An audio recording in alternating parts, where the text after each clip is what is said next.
老乡啊老乡，那漂泊在远方，收麦人都没回来，啥时候回咱庄？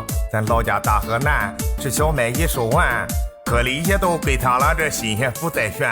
俺1亩地平均有1200斤，产量可高，却不见咱老父亲开心。这刚买的钱，是他都拿去还，化肥农药种子账钱差不多用完。这一年到头干，都明账糊涂算，净是克拉撒克拉，是不赔也不赚。这麦刚卖出去，又种上了玉米，生怕1亩3分地有半天的休息。